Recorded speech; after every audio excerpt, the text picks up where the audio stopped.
주님, 엄마가 아프셔서 눈물로 기도합니다.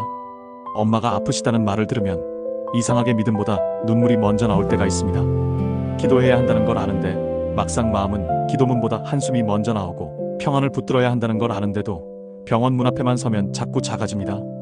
괜찮아지실 거라고 말은 해도 그 말보다 더 큰 불안이 속에서 자꾸 고개를 듭니다.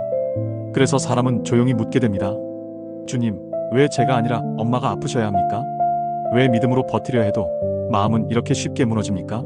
성경을 보면 사랑하는 사람의 아픔 앞에서 흔들리는 마음은 낯선 모습이 아니었습니다.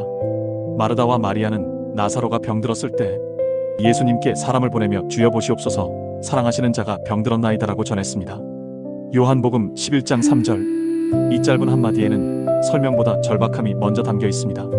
사랑하시는 자가 아프니 빨리 와달라는 울음 같은 부탁입니다. 그런데 예수님은 곧바로 달려오시지 않으셨습니다. 그 기다림은 마르다와 마리아에게 얼마나 길고 아프게 느껴졌을까요? 우리도 그렇습니다. 사랑하는 가족이 아프면 가장 힘든 것은 통증을 대신 가져올 수 없다는 사실입니다. 곁에 있어도 대신 아파줄 수 없고, 사랑해도 병을 막을 수 없고, 기도해도 바로 낫지 않는 시간을 견뎌야 합니다.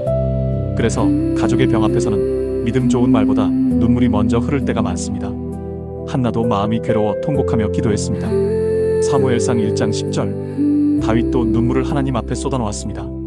시편 56편 8절. 성경은 울지 않는 믿음만 보여주지 않았습니다. 오히려 사랑하는 것을 잃을까 두려워 떨고 답답해서 울고 기다림 속에서 무너지는 사람들의 기도를 숨기지 않았습니다.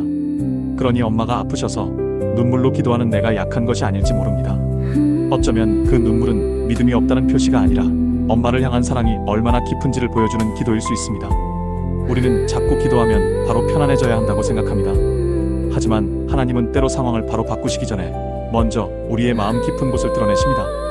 내가 얼마나 엄마를 사랑하는지, 얼마나 두려운지, 얼마나 무력한지, 얼마나 하나님 없이는 버틸 수 없는지를 알게 하십니다. 그리고 바로 그 무너진 자리에서 하나님은 다시 우리를 붙드십니다. 예수님도 눈물과 무관하지 않으셨습니다. 히브리서 5장 7절은 예수님께서 심한 통곡과 눈물로 간구와 소원을 올리셨다고 말씀합니다.